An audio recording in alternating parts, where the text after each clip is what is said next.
Good evening. My name is Bruce Montgomery, and thank you for joining me on this edition of Technology Access Television. Well, Chicago didn't get the Olympics, but that has not stopped the international aspirations of this great city. Many business leaders behind the scenes, rather than packing their tents and going away, decided that this was the time that Chicago really needed to reflect, respond, and produce a new strategy and a new vision for moving this community forward as one to be taken seriously on the world stage. In fact, some new organizations have decided that this was their opportunity to take their place as part of the leadership team when defining what is the strategy that will allow Chicago to become an international global business center and be taken seriously in the process. One of the organizations that has an outstanding global reach, but is bringing their reach and capacity to Chicago, is a nascent organization, but one that has made its presence felt over the last couple of years with some phenomenal programs focusing on China and now recently Brazil. My guest today is one of the organizers of the Chicago chapter of this group, the International Executives Resource Group, IERG Chicago, and he's Roland Dietz. Roland, thank you for joining me. Thank you, Bruce. Nice for inviting me. Well, you know, our paths kind of connected because of international connections. Your friend and mine, Stephen Smith, we happened to be talking at a meeting, and I was looking for some advice and counsel on an international business activity, and of course he referred me to you, long distance, I guess, since Steve is in Amsterdam, but he knew you were here, and you were very, very helpful to me in some of the questions I have. And then I later on stayed in touch with you and found out about this organization that helps a lot of people get their legs under them in regards to international activity. Tell us a little bit about the background of IERG, the International Executives Resource Group.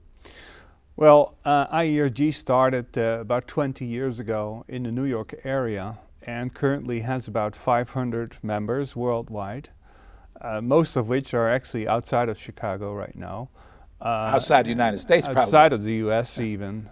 We have members everywhere in China, Brazil, Mexico, Africa, you name it. We have got members there, and typically the membership consists out of C-level executives and CEOs, as well as entrepreneurs that have been living and working outside of their home country. We believe that the requirement to have lived outside of your home country is very important because it actually is a unique experience not to have the support system of family, friends, corporate structures, legal infrastructure that you know to work in and to learn how to manage the unknowns, as I say, figuring it out while you're going along. And all of these people are self-starters, and we have a trusted network of advisors that can help people that think about moving to an international market that they don't know yet. Well, this is very interesting. Of course, New York is not surprising that the organization founded in that city. You know, New York is such an international city. But, when we think about other major metropolis, certainly around the world and here in Chicago, that there is a long legacy of business interests that have been multilateral and international in scope. There's so many companies that are here in Chicago that do a significant portion of their business globally, but yet and still, on a day in and day out basis, world business, global business is not on the tip of executives' tongues. Why do you think that is? Well, I think the Midwestern region, except for a few very well-known larger corporations, has been reserved about moving to other countries with their commercial and manufacturing operations. Probably more commercial operations right now as more people move their manufacturing outside of the country, typically for cost reduction. But the key issue is that it's really a challenge for most people to understand the differences in culture, the difference in legal system, the differences in socio-economical situations. And while there was still a lot of growth going on in the U.S., why would I search for extra trouble if I can grow my business here? That situation, of course, has changed dramatically right now with an expected 2% growth rate for the U.S. and probably somewhere in the order of 4% for some of the emerging countries where China and India are about 8 or 9%. It seems, I talk to so many companies. My experience primarily is in the technology field. And for a long time, I've noticed, as long as I've been in the business, that many technology companies get a significant portion, if not a majority portion of their revenues from a global activity. When we look at, like you say, more established companies like IBM, HP, Oracle, what have you, but even new companies. I've talked to companies recently that are startup in the mobile app space and in some of those areas.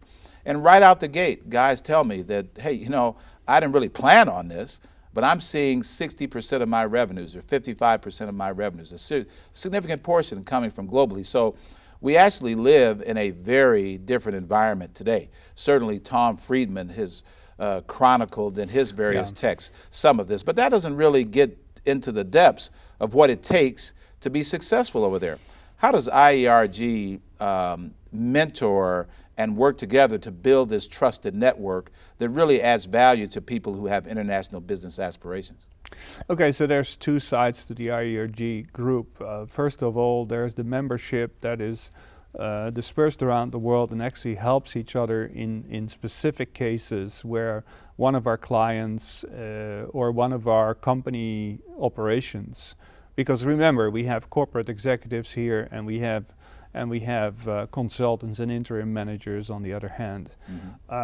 So whenever there's a key question around doing business in a specific region in China or in a specific region in Spain or France, we have people locally that can help out to solve those problems. And so that's one area of consideration. The other area is really educating the business community in the Chicago area, in this case, about what it takes to go international. And particularly where people tend to focus on the hard things like legal systems and political systems, it's very important to understand the soft things as well. So the cultural differences of doing business in Brazil versus doing business in the US. You know, how people behave, how they are supposed to react, what they do with appointments, and whole kinds of other very important things, because if you don't know how to behave, then clearly the other side won't understand how you want to do certain things and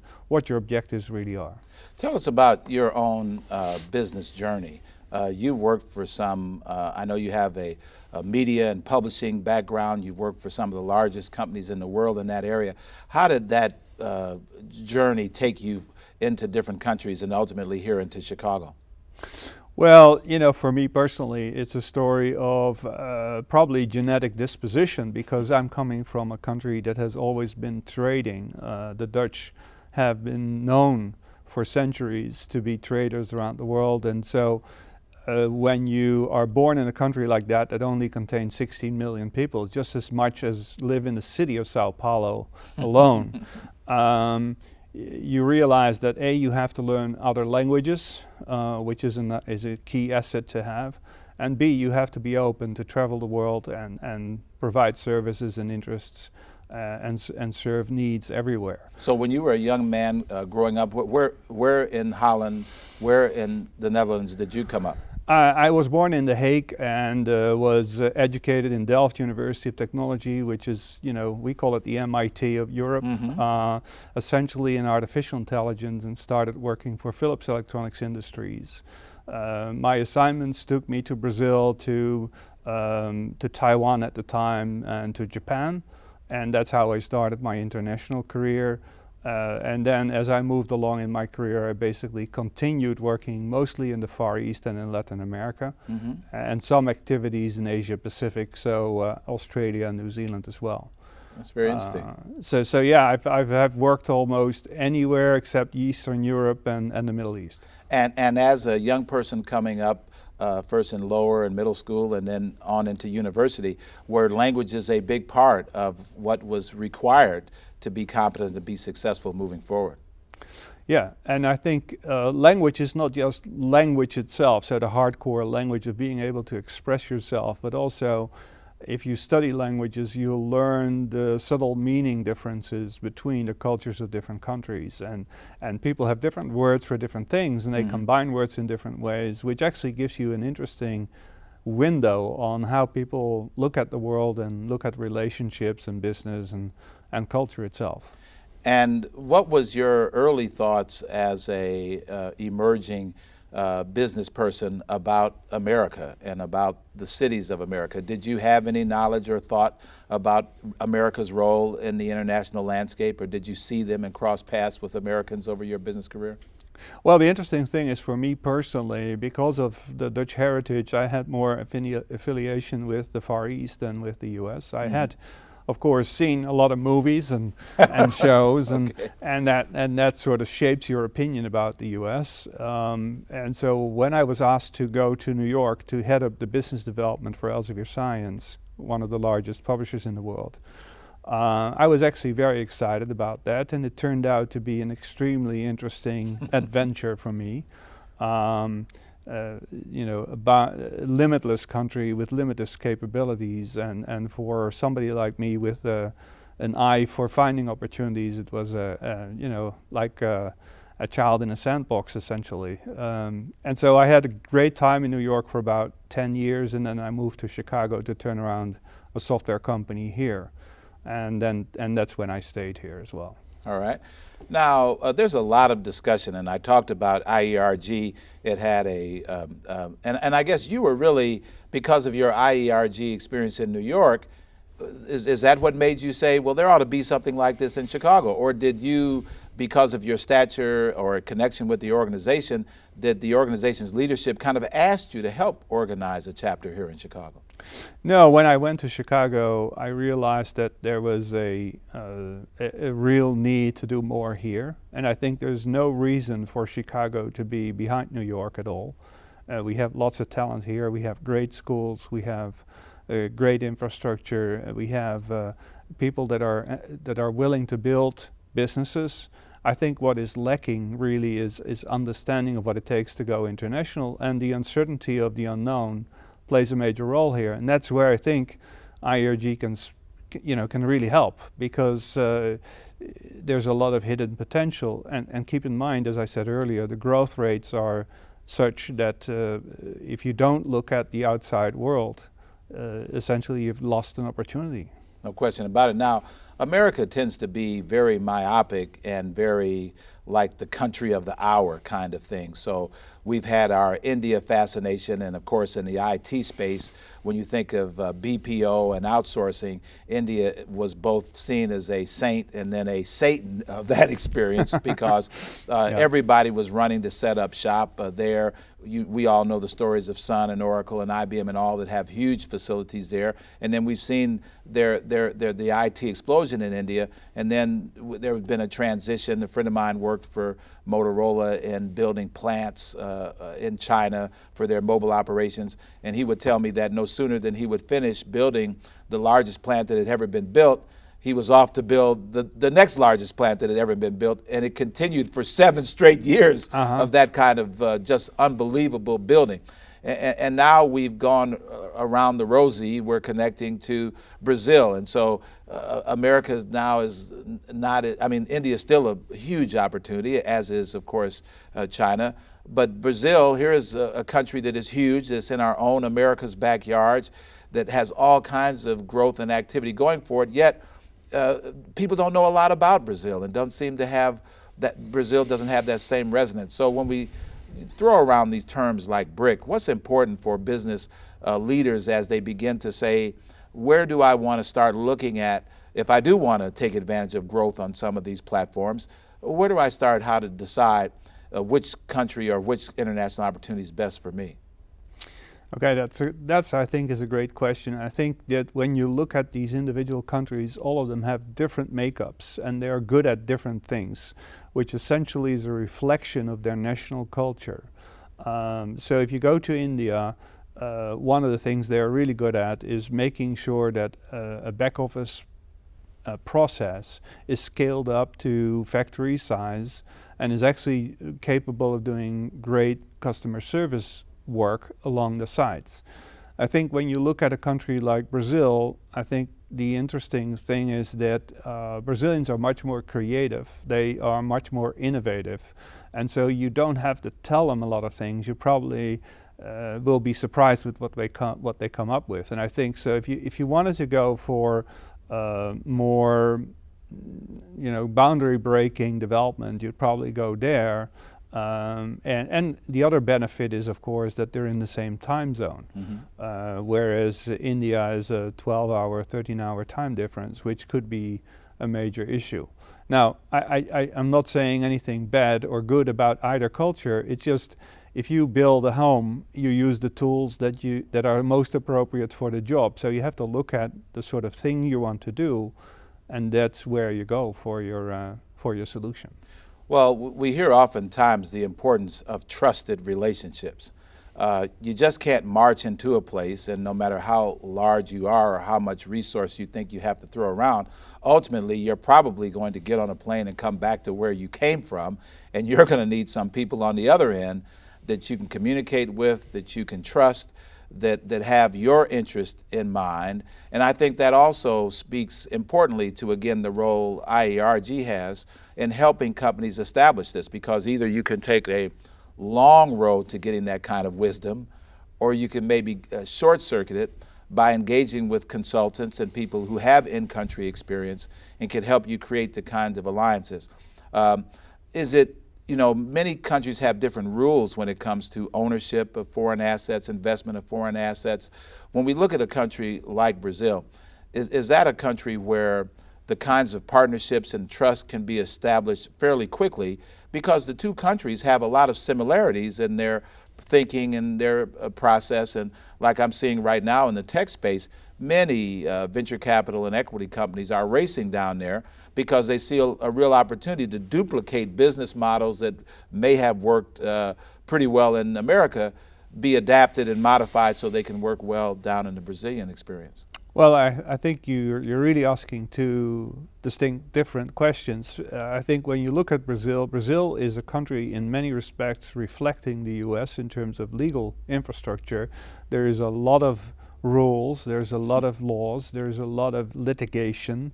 You need to know what you want to do, and once you know that and you have the right legal advisors, I don't think it's that much different from doing business here. Sometimes if I compare the way, just to be a little bit obnoxious about this, is if I compare the easiness of doing business in New York versus the easiness of doing business in Chicago over here, we do have more complications than there. So there is local differences, and we will find those in Brazil as well. When we talk about trust, and that's really something that you build up over the long term, where we can be a catalyst within IERG is to point you in the right direction of people that we know and trust over there. What we have to understand, and that's true for India, it's true for Brazil, it's true for China, is that the relationship you build are typically longer term relationships. You have to invest into getting to know your counterparty and making sure that there is a level of comfort between you and the partner you have over there. You're going on to an adventure, like any business adventure. You'll have plans, and those plans will show up in a different way one day, and you have to have a partner that is willing and able to be flexible and solve the problems for you in a real partnership. So IERG has had on an annual basis, 2 very successful events. You had a wonderful China event a year ago, and just recently you had a phenomenally successful Brazilian event that happened here in Chicago, and great attendance and great energy in the room. How does IERG follow up these annual events with a more substantive community engagement on an ongoing basis to be that difference maker and a resource that becomes known to the Chicago business community, and they can look to it as the ways that you mentioned?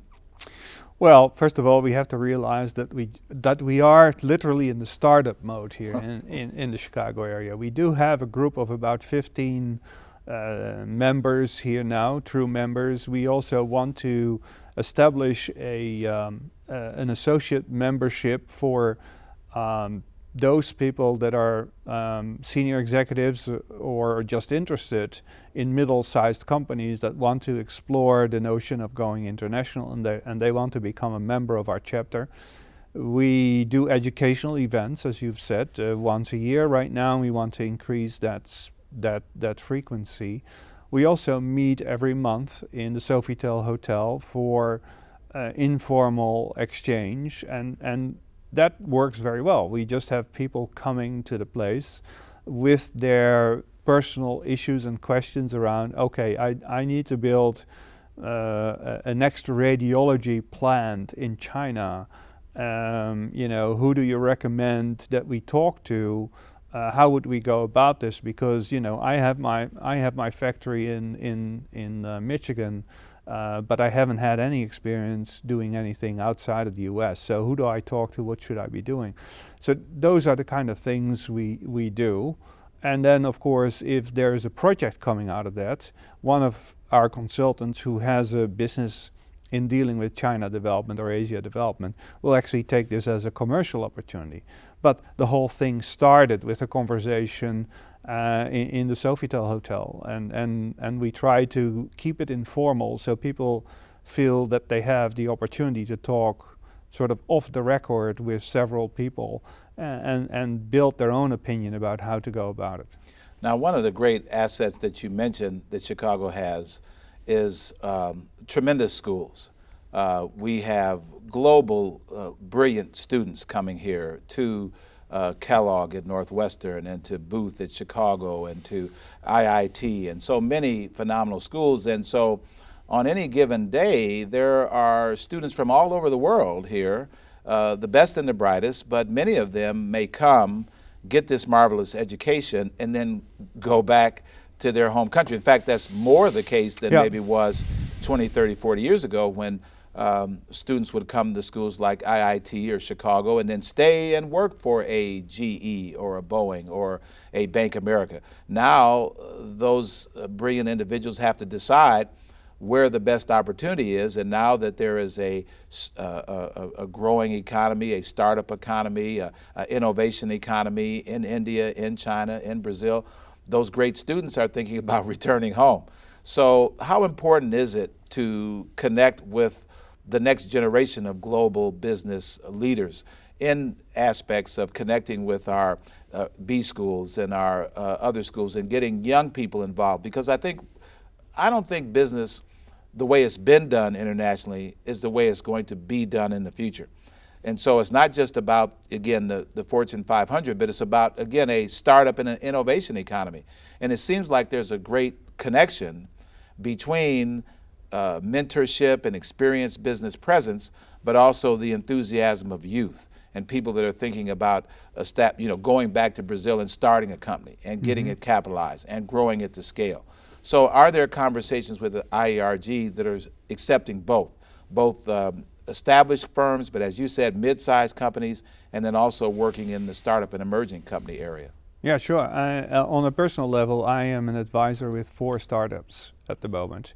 And one is run by an Indian guy that does root energy. It's called Root Energy. It's working on smart energy.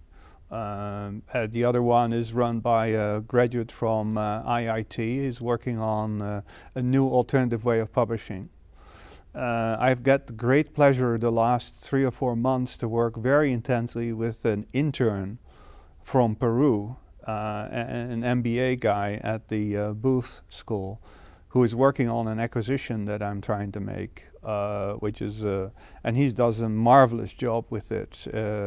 So, all of these are great people to work with, and as you say, they will probably go back to their countries and build their countries up. And I think the enthusiasm that comes across from Latin America, but also from China and from India, is really quite important. And as the world gets a more connected world, it's important for us to make those links and to have the Chicago-based and Chicago-born talent work together with the foreign-born talent and essentially build businesses for the future.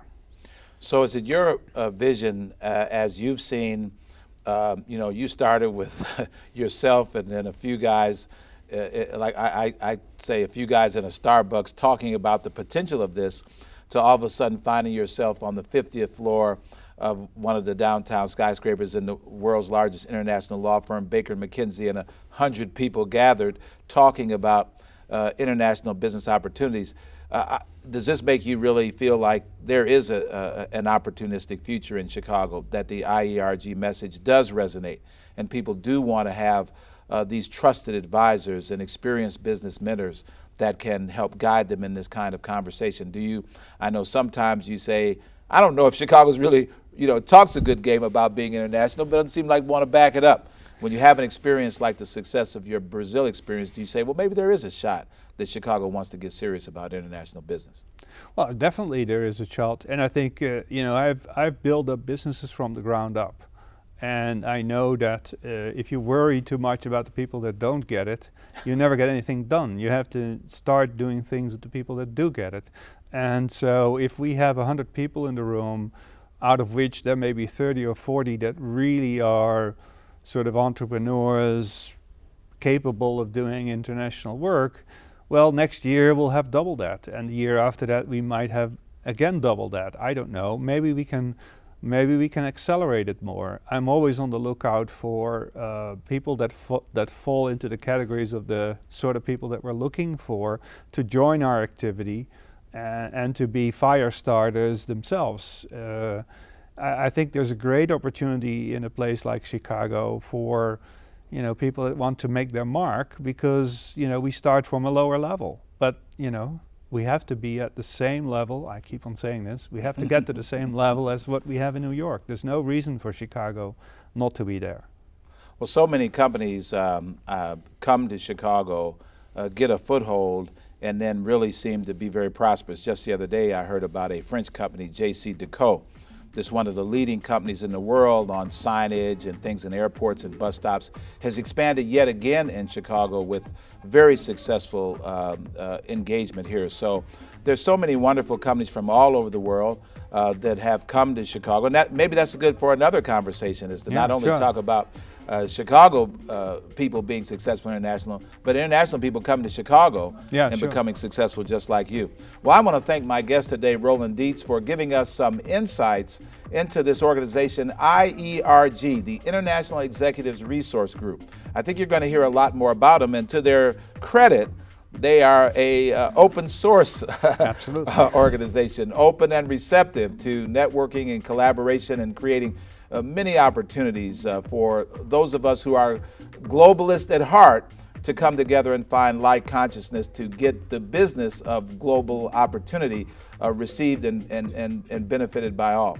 So I look forward to hearing about your programs in the coming year, and I look forward to sharing information about these programs with our audience here at Technology Access Television. My guest today has been Roland Dietz of Focus Connection and the IERG Chapter Chair in Chicago. My name is Bruce Montgomery, and thank you for joining me on this edition of Technology Access Television.